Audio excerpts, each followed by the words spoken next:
Hey, everybody, it's Dean. Welcome to Winter Haven, Florida.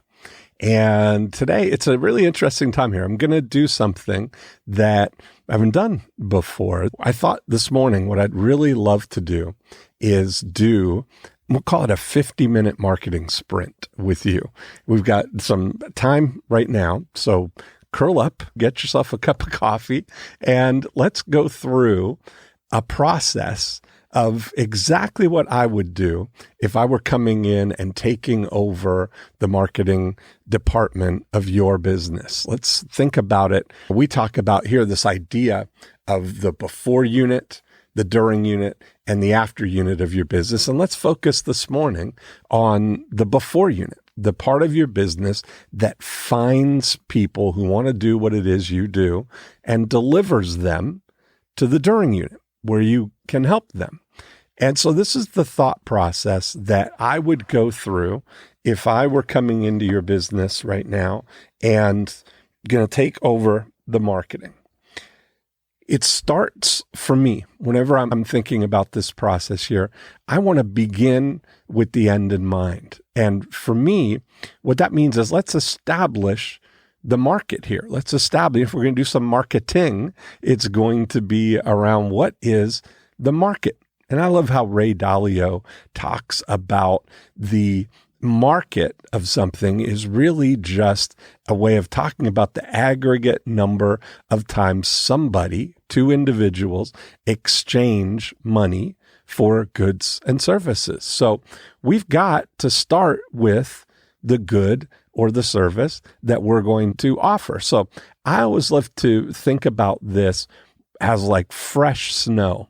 And often the advantage that I would have coming into your business is that I'm not burdened with the backstory of your business. I'm not burdened with the present moment hassles or logistics or problems or patterns or routines that you've established. I can come in and look at it with fresh eyes. And that's really the best way to think about the before unit, because what we're talking about here is creating something that doesn't exist.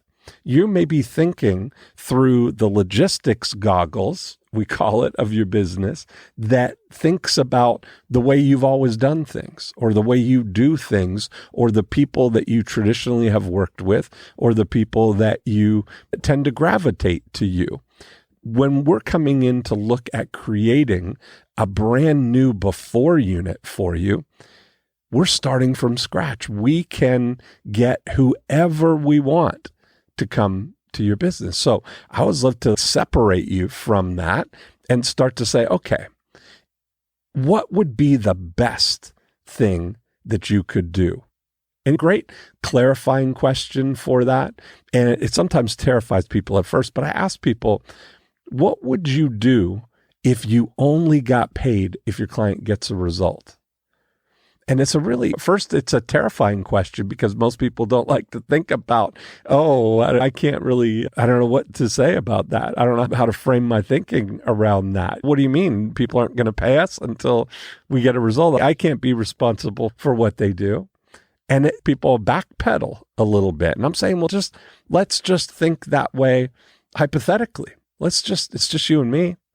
Let's have the conversation about it, and let's think, what are you so good at right now that you would be willing to sign your name to it and depend on you getting that result? Is there anything that you do? And if there's not, that's a bigger problem, right? No amount of marketing in the world is going to solve you not being able to get a result for people. So when I look at that and I start thinking, okay, what would you be able to do if people would just get out of the way and let you do it? Where you're not burdened with thinking about it from a way that you've always done, or the pricing structure that you've typically had, or what you think that people might pay for something. If we were removing all of the barriers, what's the greatest thing you could do? Often I find, especially people who've been in business for a while, who are up and have a successful business, they maybe started out doing something and serving one particular segment of the market, but they've grown Their abilities have grown. They've built an amazing track record in the business, but they haven't really evolved to doing things at the higher level. So I want to think about, for you, what's the highest level you're capable of right now? What's the highest level of result that you could get, regardless of what it has to cost? And that's the thing that I look at. People are often able to deliver more of a result than their self-esteem or their experience of their fear will let them imagine charging somebody. You're often able to create a better result for people than what you think you could convince people to pay you for that result. And that's a pretty profound thought, but let's just go through that exercise for you and really think, what would you do if you only got paid if they get the result? What are you capable of? Right. And so that is often there. That's where the highest amount of money can come in your business, when you're working at your highest capability with the very best prospects who would appreciate and need or want what you're able to deliver for them. So when we think about that, we inventory, what are your capabilities? What is it that you know how to do? What have you done so well that you would be willing to say, I could do this and put my money on the line, that I'm only going to get paid if they get the result? And what guided my thinking on that is many different things, but one of the ones that really brought it home the clearest for me is Charles Koch and the Koch brothers, who have maybe the most valuable privately held company in the United States, certainly, maybe in the world. Koch Industries, over $100 billion. And when Charles and David took over the company from their parents, it was already doing well. In the 60s, they were doing $28 million a year, and which is a lot of money, but they've grown it 5,000-fold since Charles and David took over the company. And what their approach was really thinking about the other person, thinking about what is our capability that can produce a result for somebody else. Now, at that time, they were in the oil refinery business. They still are, and all the ancillary products that come from that. But the most important thing in their business was gathering oil. They had to get oil and convince oil companies to sell them their oil so that they could deliver and refine the oil and get all the results. And what they did was very different than the other companies. They would go to oil exploration companies, oil drillers, and instead of waiting for the oil drillers to strike oil and then all of these refiners descend on them and try and work out the contract to remove the oil from the fields and take it to market, they would go to the oil refiners and say, hey, listen, you are exploring for oil over here. I know that you haven't found anything yet, but what if we were to build the pipeline now in anticipation of you finding this? We'll do that at our expense. We'll take on all the expense, build the pipeline, get everything ready so that as soon as, and if you do strike oil, then we can get it right to market without any delay. Save them months of time to start capitalizing on this oil that they've untapped. And companies would be completely amenable to that because they didn't have to pay anything up front, and it really would be a benefit for them. So they invested in their potential partners' results alongside them and participated together in the outcome. So when you start thinking about that, just what helps you think, if you were unfettered by trying to convince people to give you money to get the result that you're traditionally getting for people, what would it look like if you were to think about it as aligning your goals with theirs and participating together to create that outcome. Dan Sullivan, a strategic coach, calls that the free zone. And it's a really interesting thing when you start looking at and developing your capabilities to get a result for someone else. It opens up a whole new world for you. There's zero competition. It's like I talk about going around to the receiving dock instead of the purchasing department. You're not going to the purchasing department trying to convince people to give you a purchase order to maybe get results in the future. You're going around to the receiving dock where you're met with open arms, bringing in a result for the company. So that's the first thought process that I would have is what is the thing that you can do that would have the biggest impact. Now we can think about who would be the ideal client for you to do that.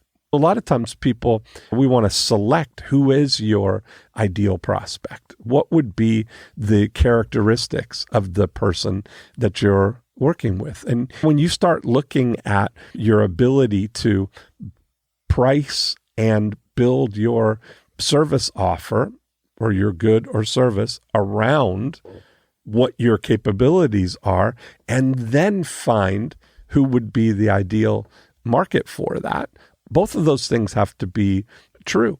Both of those things, you have to address both of them. You have to find the thing that you're going to be able to do better than anybody else, and then find the ideal person that you would like to do that with. So we'll give you a couple of examples. So when I think about with realtors, I do a lot of work with real estate agents and financial advisors and coaches and people like that who are making transformation offers. So if I'm coming into a real estate business, I want to look at what's the highest thing that we could do. What's the best thing in the market here? It could be oceanfront homes or oceanfront condos or lakefront homes. What are the most expensive things that we could do, the most desirable? Let's start with that.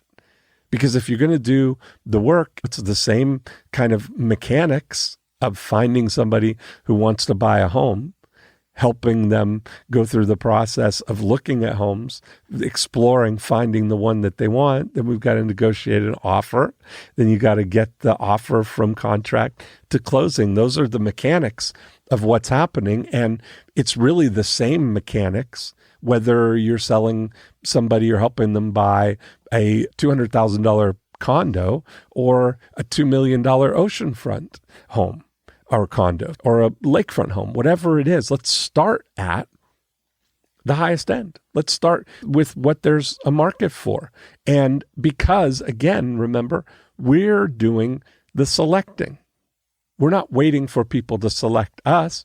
Profit activator number one is select a single target market. That means you doing the selecting, not hoping. We're not going to cast as wide a net as possible and hope that people discover us. We're going to select the target market that we really want, one at a time, one target market at a time. So we'll take oceanfront homes. I'm thinking about my friend Kenny McCarthy in Cape Ann, north of Boston, where the most desirable thing on Cape Ann, of course, is oceanfront homes. So rather than trying to earn your way up to that or to get to a point where maybe someday you get to work with one person who wants to buy an oceanfront home, why can't we think about what would it take to dominate the oceanfront business on Cape Ann? So we start with that, and now we're selecting them and putting the blinders on so that all we're focused on for this division of the before unit of our business, the only purpose of it is to dominate the oceanfront business, the oceanfront part of real estate on Cape Ann. So when we think about that, now the good news about real estate is that it's 100% you only pay when you get the result model. They charge a percentage of the sale when they sell the house, or they get paid a percentage when they help somebody buy a house, but it doesn't cost the buyer or the seller anything to engage. They only pay for the result. So there's an established kind of norm like that. And that's why real estate agents get among the highest commissions of any kind of commission salespeople. There's a lot of opportunity there, way more than they would get if they had to get people to pay up front. So that's just a side thought there. But when we look at it now, what we need to decide for you is, do you have visible prospects or invisible prospects? Because it's going to change the way that we try and approach them. Let's say I do a lot of work with different types of doctors or health providers. I work with a podiatrist in Milwaukee who works with the big things that happen with your feet, with plantar fasciitis and heel spurs and Achilles heel pain and toe bunions or toe fungus. All the things that could potentially go wrong with your foot are all individual markets. So we're looking for who are those people. Now we know that he can provide instant relief for anybody who has plantar fasciitis pain, but they're invisible prospects. So how do we draw out both visible or invisible prospects?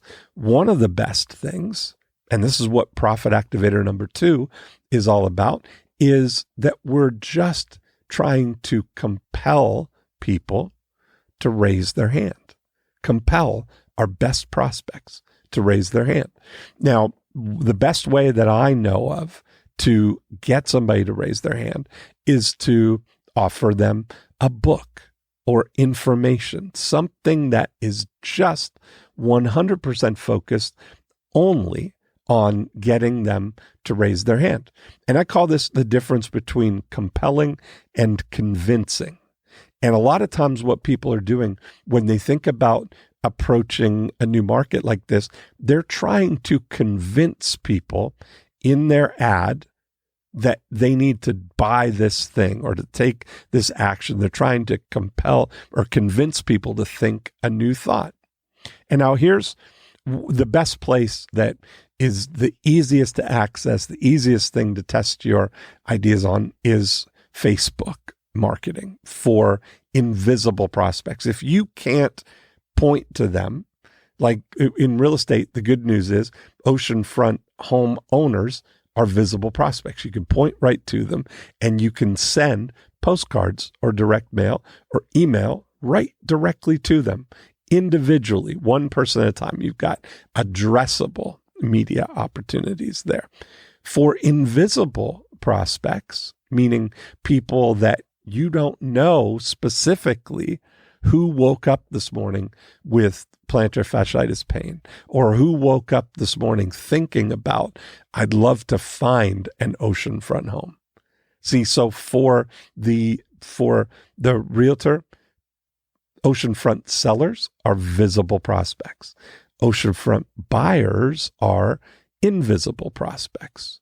For a podiatrist, anybody with foot pain specifically is an invisible prospect. But you can get in front of the people around the area where you are that may contain some number of people who have plantar fasciitis. You just need to get in front of them. You need to identify them. Same thing for back pain, for foot pain, for adult acne, for anything. Think about what is the problem or the solution that the desire that your prospects are looking for, so that you can identify who they are by offering them something that would compel them to raise their hand. That's why I use books. Books are the most compelling thing that we've established in society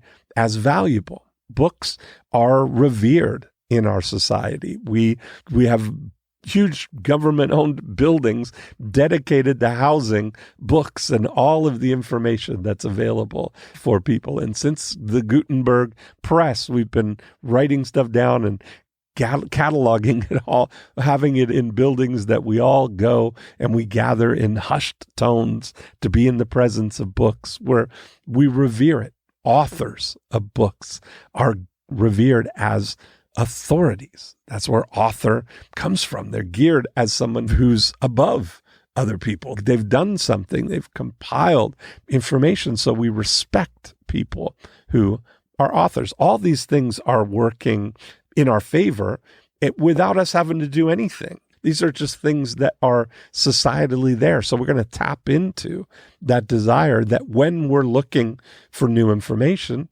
we turn to books, right? That's a great place for us. So when I look at it is how can we encapsulate in a book the thing that would get your ideal prospects to raise their hand? And that all starts with the title of the book. So when I look through this process here, the first thing I'm starting with is what would be the title of the book that my ideal prospect would definitely pick up if they saw it? What would that be? What would that title be?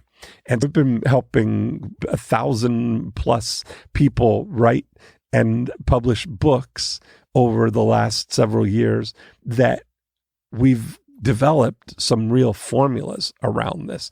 I observe and I see how things work. And so let's work through the process for you. This is how I would do it if I was coming in to your business. I'd think about, okay, here's some things that are going on with your prospects. I would start with what I call a word palette.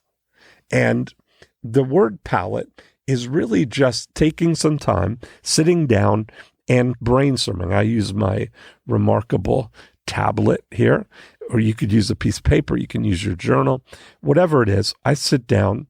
I set my timer for 50 minutes because everything I do in 50-minute focus finders. And my thought is, what are all of the phrases and the words and the questions or the things that are on the mind of my prospects? What are their misconceptions that they have? Are there thoughts? Are there sound bites of things they might say that I can look at and use as a palette, just like a painter? If he was going to paint a picture, the first thing you do is, okay, what kind of picture am I going to, I'm going to paint a beautiful ocean scene. So it's a bright, sunny day. I'm going to have the blue sky and the yellow sun and the sand and the colorful bathing suits that people might have. It'd be all bright colors. So I'd get my palette and I'd start mixing up the paints and the colors that I might use in painting this picture. And the same thing is true. What we're going to do with your prospects is we're going to put a palette of all the words and the thoughts and the fears and the hopes and desires and the goals and the misconceptions, the myths, the natural things that come up in conversation around your topic for your book, for your prospects. What are they going to think? And we're going to use those to conform them into some formulas that we have for creating books. So the title, here's how I would title your book. I'd go through the process and I would look at these formulas and I would look at those words and I would try and think, how could we use this formula to title a book for you? So let's start out. There's 5 book title formulas that we have.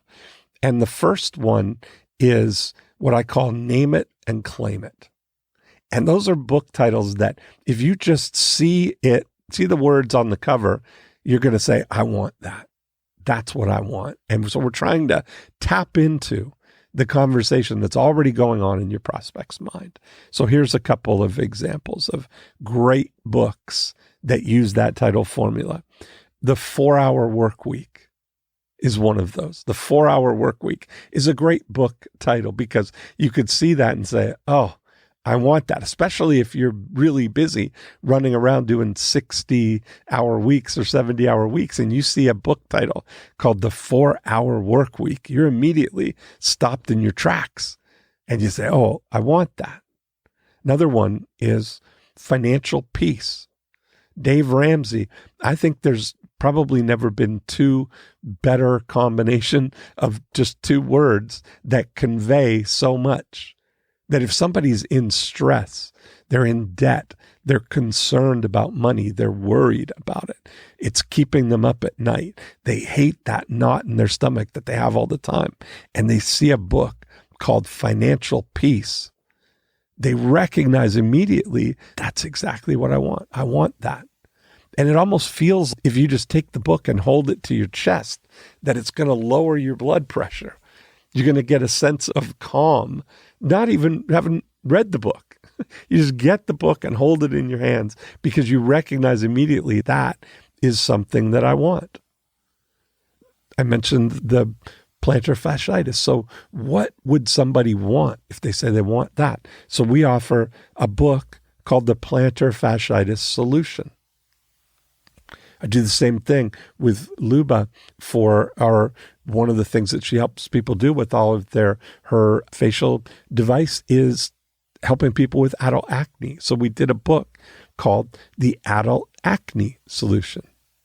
We were calling it The Adult Acne Cure, which is a great title, but we had to adjust a little bit for Facebook. You can use cure in the title of a book, but for some advertising networks, in order to get it in front of people, you have to change and adapt to whatever they want. So solution is a second best word of that, but the Adult Acne Solution is enough to get the invisible prospects in a 15-mile radius of Luba's studio right here in Winter Haven to raise their hand and ask for the book, knowing that now we're in conversation with someone who probably, high probability, has adult acne that they don't want.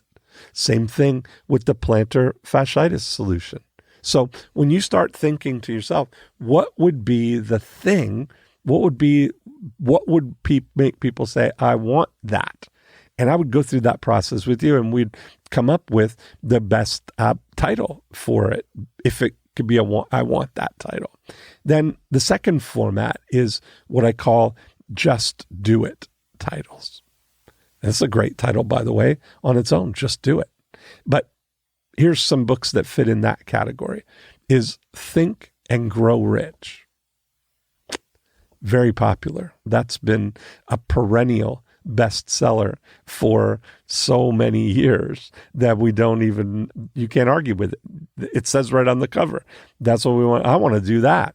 That's what I'm going to do. I'm going to think and grow rich. I wrote a book 24 years ago now called Stop Your Divorce, which still sells to this day. We've sold over $5 million worth of that one book with those 3 words that say exactly what somebody going through a divorce that they don't want would resonate with. They'd say, that's what I want. I want to do that. Stop your divorce. How do I do that? That's the next thing that people are going to go. And Pagan, a good friend, I worked with him on getting the model set up, a book called Double Your Dating. That's a action-oriented thing. Here's what you're going to do. You're going to double your dating. We wrote a book for reverse mortgages called Double Your Retirement Dollars. Now, see, there's a perfect example that you've got something, a reverse mortgage sometimes comes with connotations. Something comes with some misinformation and misconceptions that people might think, oh, I don't want to reverse mortgage. I don't want to give my house away. I want to keep my house, which is not what a reverse mortgage is about. But when we focus on what is it able to do for people, let's focus on what they can do is double your retirement dollars. If we show people how they can buy a home with 50% down instead of buying the whole thing with cash, that leaves that extra money for them in retirement. So for the right people, it's an amazing thing, but we're starting with this concept of double your retirement dollars. That's compelling and not convincing. We're not trying to convince people to get a reverse mortgage. We're getting in front of the people who are already aligned with the thought of doubling their retirement dollars. That sounds interesting to me. Or stop your divorce. That sounds interesting to me. We're going to gather all the people that are going to be the right fit for what you're ultimately able to offer people. Okay, the third type, the third format is how to. Now, this is one of my favorites because we use, and you interchange these all the time, by the way. You should be thinking about these kinds of titles because even if it's not going to be the title of your book, we're going to use it later in all of the content that you're going to create to educate and motivate people all the way through the process. But right now, we're just talking about compelling people to raise their hand. How to. The great thing about how-to titles is that you can't say the words how to without finishing that sentence with something valuable, some kind of benefit, some kind of transformation that's going to come after it. How to win friends and influence people. That's a great, I'd like to know how to do that. We've got a book called Find Your Own Buyer, How to Sell Your House on Your Own, Save a Ton of Money, and laugh to yourself at how easy it was. Now, that's a compelling title for somebody who's thinking about selling their house. How to Get Your Dream Job in 30 Days or Less. That's a great type of how-to title. So when you can think about what you do in terms of how to, where you're going to show people how to do, that's going to be a wonderful opportunity for a book title for you. The next one is an information goldmine. That's number 4. And there's lots of ways that you can package up information to appeal to people in the research phase of gathering information. They're starting to do something and they're going to research and they're going to want to know, get their ducks in a row, right? Whenever people are starting things. So I talked about in previous episodes, a party rental company, the approach of instead of trying to advertise and convince people to choose your party rental company, when I asked the party rental company that I was working with, what would be a dream come true? Who's your dream client? Remember, we talked about selecting at the very beginning who's going to be the best person for us to attract. They said an outdoor wedding, which means they're going to get tent rentals, tables, linens, chairs, generators, lighting, all of it. So much stuff goes into having an outdoor wedding. But choosing a party rental company is not a very sexy decision. And brides who are planning on an outdoor wedding are invisible prospects. So how do we find them? We don't make our priorities their priorities. We get in alignment with their priorities. What are they thinking about right now? What would be the most useful thing that we could do to serve them right now? So we put together a directory called 100 Great Places to Have an Outdoor Wedding in Toronto. Now, that is a compelling piece of information to anybody who's got a dream of having an outdoor wedding. So instead of advertising the party rental company, and that we've been in business since 1963, family owned and operated, that whole thing is falling on deaf ears. Doesn't matter. What really matters to the bride-to-be is what's among the first decisions they're going to make. Where are we going to have the wedding? You got to have first they say yes, then you've got to have a when and where. That's the top decisions. So if somebody's having an outdoor wedding, everybody loves to have options. And these guys, because they'd been in business for 40 plus years, they knew a lot of places to have outdoor weddings, and nobody would even think that you could have an outdoor wedding there. So putting that information together gathers the right people. Now you've got a list of people who are visible prospects for an outdoor wedding.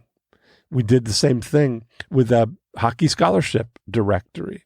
We do the same thing right now with the guide to Winter Haven lakefront house prices, or the Longboat Key beach condo price report with the beach condos profiled for people to give them and all the information that they would need of all of the condos on the beach in Longboat Key, with an idea of how much they sell for, how many units are there, do they allow short-term and long-term rentals, what's the selling price of those, how many units do they have, what's the square footage of the units. So people can, in the information gathering stage, really have an advantage. It's like getting the teacher's edition of your high school algebra book. You can see all the answers right there, rather than just depending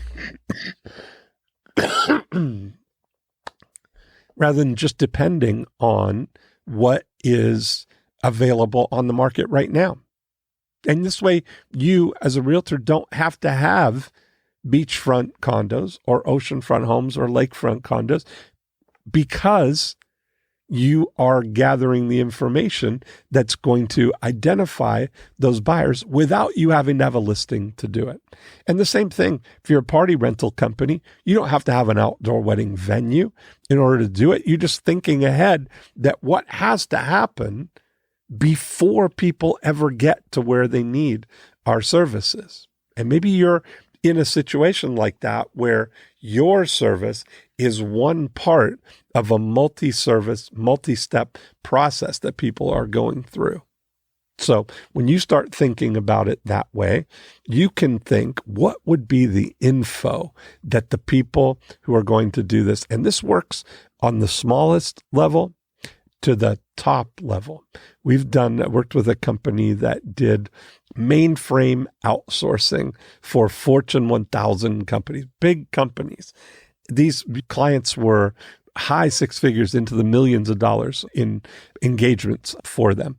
But instead of convincing people to use their service to switch their mainstream, we started out by putting together a guide to mainframe outsource pricing, right? What's the thing that people would want to know? What is it that they're in the information gathering stage going to desire as far as it goes with your service, and offer that to people? The fifth type of book title formula is, I was just thinking that. That's what I call it. And it's tapping into the mind that's going on, the thoughts that are going on in their mind right now before they're doing anything with your service. So a great example of a book in that I was just thinking that formula is What to Expect When You're Expecting. It's a perennial bestseller, and it's exactly getting into the mindset of first-time parents, people who are pregnant for the first time. They're wondering, oh my goodness, what do I expect? It articulates it perfectly. What am I going to feel? How long am I going to be sick like this in the mornings? When am I going to start showing? When is it? What can I do and not do? All of these questions. How do I do pregnancy right? But What to Expect When You're Expecting is one of those great titles. Then at 90 Minute Books, we worked with someone who we had a play on that title called What You Don't Expect When You're Expecting. You can tie into a book that's already really popular, and sometimes the opposite of that is equally true. Years ago, I saw this at the airport. There was a book that was very popular at the time called The God Delusion.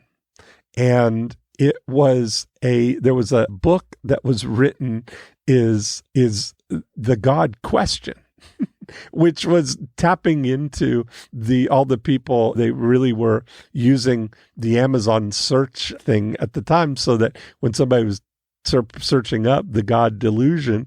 Up on top of it would be the God question, a companion thing to the God delusion that asks the questions that will help you really think through what they're saying in that. And I thought, man, that's amazing. So that's the Genesis thought of how you get to something like what you don't expect when you're expecting. Then one that we did with the financial advisor, one of the things that we did was a book called How Much is Enough? And that came directly from the word palette exercise of thinking through, talking with the financial advisor. What are you hearing people saying? How can we articulate in their mind what the question is? What's on their mind when they're approaching retirement? And they're kind of, I saw it in action in my friends. I've got friends that were late 50s, early 60s, rich, thinking about retiring, but it was funny because none of them ever really thought like they had enough. Like it was so funny. You see someone with $3 million thinking, I need 5 million should be enough. And people with 5 million thinking, I need 10 million, but they're not really thinking through how much is enough? How much do I need to live my life in perpetuity?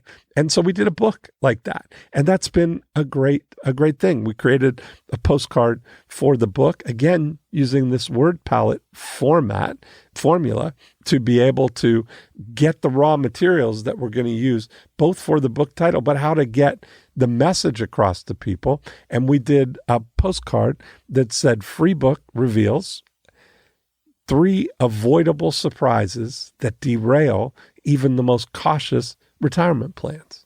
And we talked about it and we offered the book, How Much is Enough?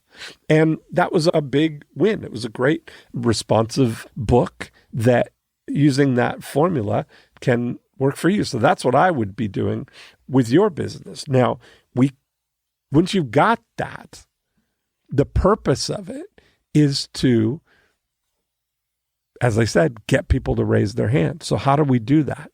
One of the easiest things to do is if you've got visible prospects, we send postcards directly to them. With financial advisors, we can identify people who are 61 to 67 years old, who are homeowners, who are within 15 miles of your office, who have $1 to $3 million investable assets. That's the ideal audience. I know because we just ran the numbers for here in Winter Haven. If that's your target audience, there are 1,423 of those people within 13 miles of right where we're sitting right now. If we go down to $500,000, there's an additional 2,200 of them. So you look at it, there's 3,500 people who have $500,000, are married homeowners living within 13 miles of where we are right now. Those are visible prospects, so we can go directly to them. We don't have to run Facebook ads or ads that try and draw them out. But at the same time, we're also doing a program where we're trying to approach lakefront homes here in Winter Haven. So we put together the guide to Winter Haven lakefront house prices, and we're drawing out the invisible prospects there. And at the same time, go into the visible prospects, the people who own the lakefront homes. So that's what I would be looking at for you, is how can we get in front of your ideal prospect? Now, the thing that happens when you write a book like this, when you write a book and you run an ad and somebody responds to your ad, the book has done its job. That's why we focus on just writing a book that is enough to meet the requirement of being a book without going overboard, without doing too much. There's absolutely, and I promise you this, zero difference in response, because that's all we're talking about, right? The job of work that we're hiring the book to do is to get your ideal prospect, if they're invisible, to raise their hand and become visible. Now, they will do that regardless of how many pages your book is, regardless of how many hours you spent writing it, or how cleverly you worded the second paragraph, chapter 3. Nobody cares about any of that. The only thing that matters when we're doing that is that you have a book and you've got a title that upon reading it, your ideal prospect says, I want that book. And you've got a way for them to get it. Go to this website or click this button to download that book right now. Now, as soon as they do that, they don't care whether it's 50 pages or 250 pages. They're asking for it because you're offering them a book with a title that completely resonates with what they're looking for. Now, this is where we take this process to the next level here. What have we got? Imagine if that opt-in button, the send me the book button, the toll-free number that they dial to ask for the book, what if that was a magic portal to your office? And as soon as they push that button, they're magically ported to your office. And they knock on the door, they poke their head in, and they say, hey, I'm here about the plantar fasciitis solution book, or I'm here about the adult acne solution book, or I'm here about whatever we decided is the book title for you. That's what the job of work is, to get those people to knock on your door. So when we start thinking that way, what is it that is going to compel, not convince, compel your prospects to raise their hand? Because there's zero friction, right? I definitely want this. I want to know about what you're offering here. Please give it to me. So now, what have we got? We've got somebody who's turned from an invisible prospect to a visible prospect. And they're self-presenting with the need that you've already identified as a prerequisite for somebody being your ideal client, right? If you want to help people with plantar fasciitis pain get out of pain, the prerequisite is that you got to be in plantar fasciitis pain, which is a minority of any audience. But within 15 miles of your podiatry practice, there are hundreds of people right now who have plantar fasciitis pain. And that's who you're identifying. So once we get them there, what are we looking for? Now we enter into the process in Profit Activator 3 of your before unit of educating and motivating people.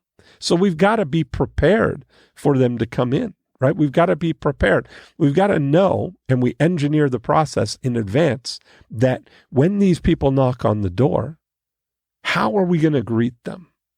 And what are we looking for? And what are we likely to find? So let's start with that. What are we likely to find? If 100 people, I always like to think of things in cohorts here, rather than think of them as just rules, solid rules here. I look at things, I take the scientific approach to everything. So I'm looking to gather a cohort of 100 people.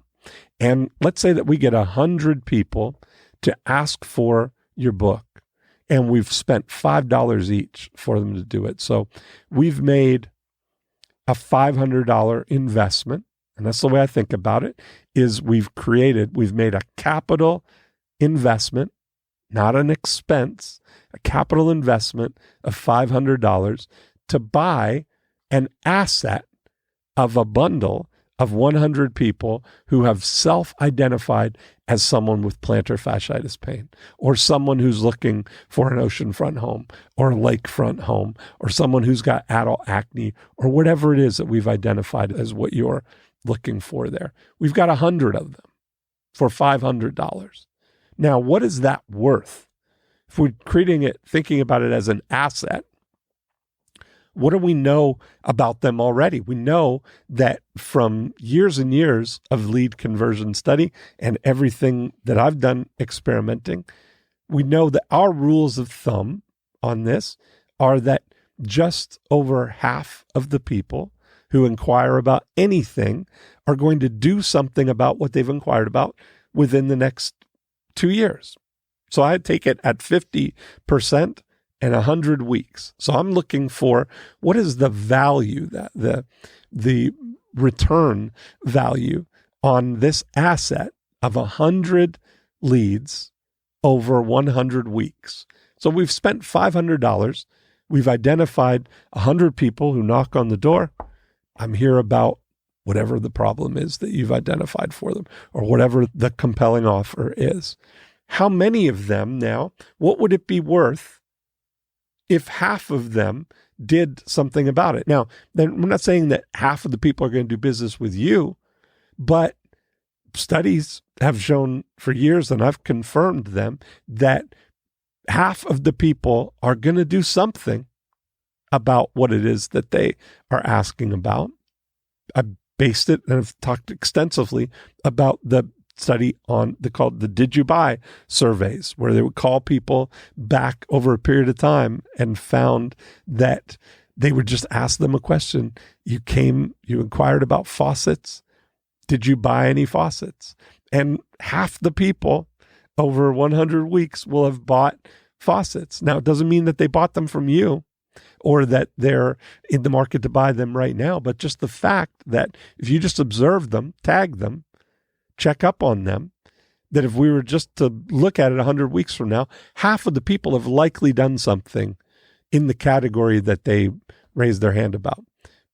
Outdoor wedding guide. Probably half of the people that inquired have gotten married within 100 weeks of that. So knowing that's what we're looking at, and knowing equally that when leads start out in the beginning, all you've got is a name and an email address, maybe a phone number, maybe a physical address, but you just have the identifying information, no qualitative information about them. You don't know what their real desire is, but that's our job now in Profit Activator 3, is to identify who are the 5-star prospects, who are the ones who are likely to be our best client. And the universal thing that we use for a 5-star prospect is someone who's friendly and cooperative, or willing to engage in a dialogue, friendly and cooperative. They know what they want. They know when they want it, and they'd like us to help them. That's our objective in Profit Activator 3, is to get into a relationship with the 5-star prospects. And it's about discovering them. It's not about creating them. It's about discovering them patiently, systematically, being in a relationship with them through that entire 100-week process, so that when it's time, that they know that you're the one to work with. So when we look at it, again, our first job is to identify the 5-star prospects. So if they have to be all 5, we may as well start with who's willing to engage in a dialogue and is friendly and cooperative. We don't need to try and convince them to do anything. One of the biggest mistakes I see people do in lead generation is they're treating it like an expense-based approach with an urgency that they need to compel or convince these people to buy right now. So the first words out of people's mouths are, hey, your info's on the way, but before you go, here's the offer, and you better buy this now because this is the lowest price you're going to get on it. And if you don't buy it in the first 24 hours, you're never going to see this price again. You're trying to start at the bottom with here's what you need to do, and here's when you need to do it. We're trying to impose our timeline on them so that you can run the ads and get a return on ad spend in the first 30 days. What are the earnings per click? We're completely wired that way in the whole internet marketing industry. That's the way we think about things. It's the way we look at the process there, right? The whole industry is wired like that. But if you're taking this approach, let's say that you're on average, it's going to be a $2,000 solution that you've got for whatever it is that you do. Maybe it's 5,000, maybe it's 10,000, maybe it's 500, whatever it is. Just think about that and then multiply that by 50. And that's what we're looking at as the potential opportunity. In the first thing, it may be that the lifetime value of them is worth way more than that. So it's worth investing in the relationship with people and just starting the process by finding out, are they willing to engage?